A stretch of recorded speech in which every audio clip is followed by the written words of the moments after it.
has completed his decisive victory in the US presidential election with a projected win in Arizona. It means he defeated Kamala Harris in all 7 swing states. Mr. Trump's final electoral college total is nearly 100 votes higher than his Democratic rival. In Congress, the Republican Party is edging towards securing the House of Representatives. They already hold the Senate. Mr. Trump will visit the White House on Wednesday for a meeting with President Biden to discuss the transition of power. He's working on appointing his administration for his second term. He's also announced that neither his former Secretary of State, Mike Pompeo, nor the former UN Ambassador, Nikki Haley, will be part of the new government. Ms. Haley described Mr. Trump as unhinged when she ran against him in the Republican primaries, although she eventually endorsed him. Our North America correspondent, Peter Bowes, sent this report. We have taken back control of the Senate. Wow, that's good. Within hours of the polls closing early on Wednesday morning, Donald Trump knew that he'd won. But the projected result from Arizona, a state that he lost 4 years ago, completes the election count and gives him a clean sweep of the swing states. A final tally of 312 votes overall in the US Electoral College, compared with 226 for Vice President Kamala Harris, a thumping victory. The president-elect is spending the weekend here at his home in Florida, where he's working on who to appoint to the top jobs in his new administration. Late last night, he took to social media to confirm 2 high-profile figures from his first presidency who won't be coming back. There'll be no invitation for the former Secretary of State Mike Pompeo or former UN Ambassador Nikki Haley to work for Donald Trump again. In Washington on Saturday, some people staged protests expressing concern about the impact of the new regime.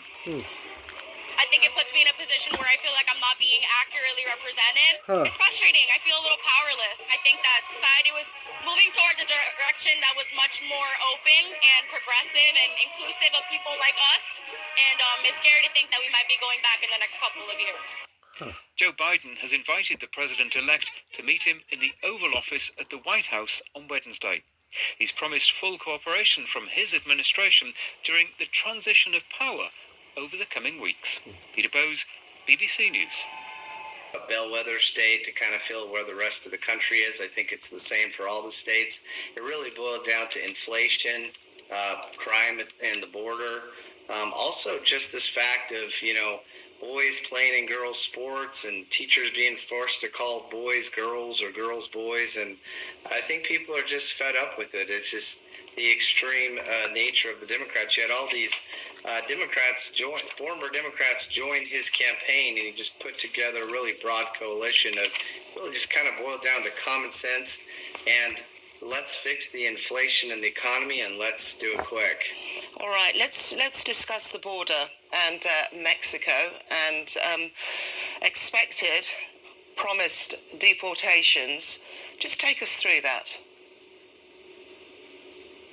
Yeah, well, I think everybody, the whole country has been, especially Arizona being a border state, we're extremely impacted by a wide open border, and it's truly incredible that Arizona, in fact, we just put something on our ballot to enforce federal law because President Biden, the Harris administration, were not enforcing the law, which says you can only enter the country through a legal port of entry. And so we just passed our own state law at the ballot with the voters that basically mirrored federal law. And now that President Trump has taken office, we know that he's going to enforce the federal law. It sounds like he's working on deportations, and if you come to this country illegally, that should not come as a surprise that you risk deportation. Mr. Peterson, second time around then for President Trump, President-elect Trump, what are you hoping to see from him this time? Many people say he would have certainly learned a lot, and we're all waiting to see who he's going to put in those key cabinet positions. What are you hoping to see this time around? Yeah, I think he's learned a lot. I think he's a lot more politically politically savvy, obviously a successful businessman, but now I think he really knows how to manage politics as well a lot better. I think what we're hoping for is how about we balance the budget for the first time in 25 years? Let's reduce government spending. Let's stop devaluing our currency. Let's secure the border. Let's not telegraph to the whole world that they can just, run into this country illegally. And I think we're going to see things turn around really, really quickly. I think he's got great energy policy. Energy, when you have low energy, it drives down the cost of everything. And so, and quite frankly, world peace. And we're already seeing it. He hasn't even taken office. He doesn't take office till late January, and yet you're already seeing his influence on the world promoting peace. Well, one of those influences, of course, is the talk of tariffs. You brought up the economics and what you're hoping to see. Do you get the sense that Americans understand that tariffs placed on countries abroad will also increase the cost of key items which they rely on at home, which in turn could well raise the cost of living? Look, here's what I know for sure. If you stop spending money that you haven't received and you stop devaluing everyone's currency, inflation is going to go down. If you lower energy prices, then everything's going to go lower. You're going to drop the prices of everything. So those two things right there are going to dramatically decrease inflation. Now, what does he do with tariffs? I mean, he used tariffs before, and the Biden administration kept those tariffs. I don't think he's going to do anything drastic with that. I think he did good things with it before. I think we can trust him this time. I think he'll be measured in how he uses those tariffs. Sometimes, let's not forget, Donald Trump is a fantastic negotiator, and this message that he's sending about tariffs, whether he does it or not, we'll see, but it's certainly a great tool that he can use to negotiate with other countries. Donald Trump por la gran victoria en las elecciones celebradas en el día de ayer. Usted sabe que puede contar con la Argentina para hacer grande a los Estados Unidos nuevamente. Y nosotros sabemos que podemos contar con usted para hacer Argentina grande nuevamente. Le deseo el mayor de los éxitos y bendiciones. ¡Viva la libertad, carajo! Mit szól az eredményhez, elnök úr? Fényes győzelmet látok. A nyugati politika történet talán legnagyobb visszatérését, hatalmas küzdelmet. Börtönnel fenyegették, elvették a vagyonát, meg akarták ölni. Szembefordult vele a teljes médiavilág Amerikában, és mégis győzött. Ez mindenkinek, aki hisz az akaratban, a küzdelemben, a kitartásban, nagy biztatást jelent. En su primer gobierno, presidente reelecto Donald Trump, no fue bien. Este es un nuevo comienzo. Para que apostemos a ganar y le vaya bien a Estados Unidos, le vaya bien a Venezuela y siempre abogamos para que le vaya bien a América Latina y el Caribe.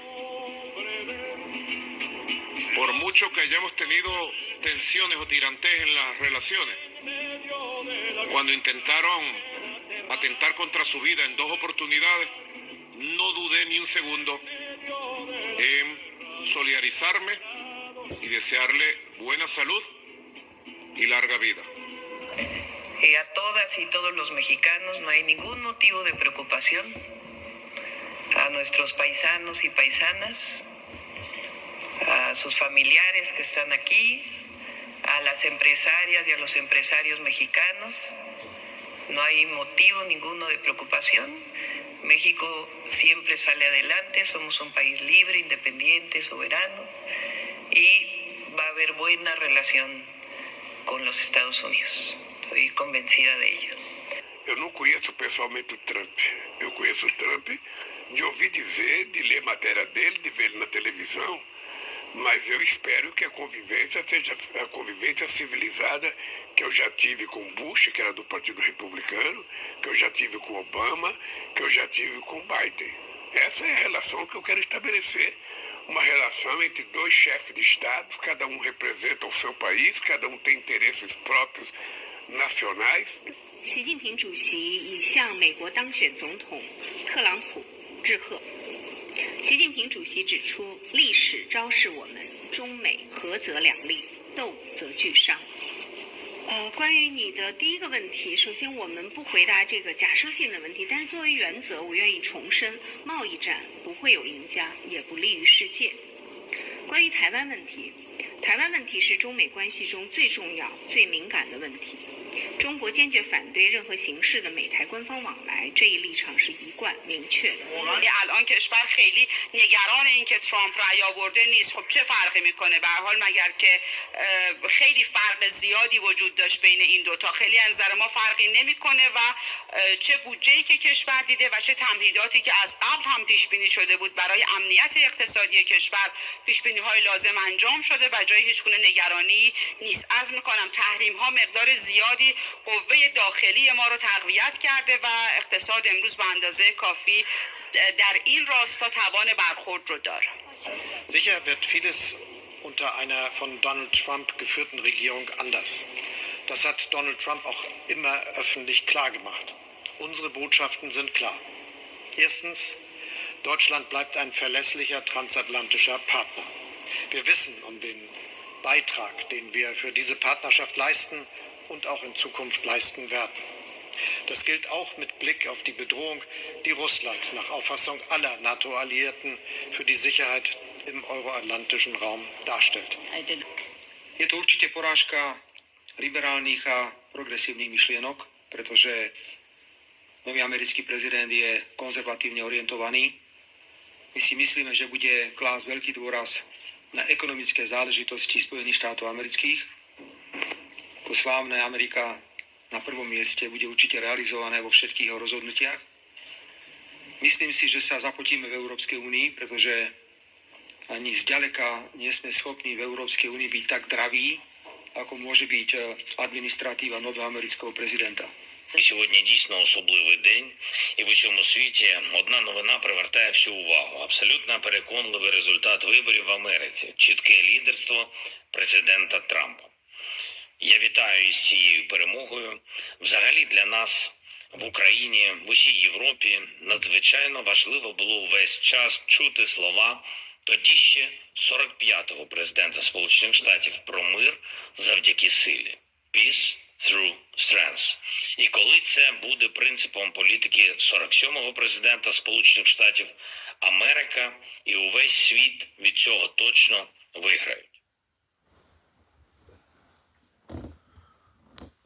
This stuff on this side is Mexico, and then everything on that side is the United States. Okay, and both Nogales. In a town that sits between two nations, Arnoldo Montiel knows exactly where he stands on immigration. These are people who are illegal. They don't belong in the United States. They need to come in, and we welcome them, but there has to be legal. For 8 decades, he's lived on Arizona's southern border and has grown increasingly skeptical. Hi. Showing them around. Have a good day, sir. How effective do you think the border control are? Right now, no good. That skepticism is why he voted for Donald Trump. I want to see laws passed that says no one can come into the United States if you're not documented. At their home, his wife Lupita shares those feelings. What do you think about how Joe Biden has dealt with immigration? He was horrible. He just let everybody come. See that? He just let everybody come from everybody, every place, without vetting them. Beneath the political posturing is the concrete reality here on the Mexican border. Last year, record numbers of people entered the United States illegally. Donald Trump's plan to deal with the issue presents economic, logistical, and legal challenges. Those promises of mass deportations, no matter what the price tag, are dividing opinion. The country was built on immigration, that it's been such an integral part to its culture and to its economic success, and I think it's sad that it's turned into such a negative. I vote for Donald Trump. Yeah. Why did you vote for Donald Trump? Because the last time when he was president, he was pretty good. Then it's me, and then it's my baby. But for others, like young mom Karina, it's more than a debate. Her husband has applied for citizenship, but she fears stricter rules could impact her family. I guess I'm just like worried about all the families because it's already happened before that they get separated, and it's just scary to think it's going to happen again. In the wake of an election, America is moving into a new era. But on immigration, the dividing lines will be set in the same places. Shingabaruke, Sky News, Nogales in Arizona.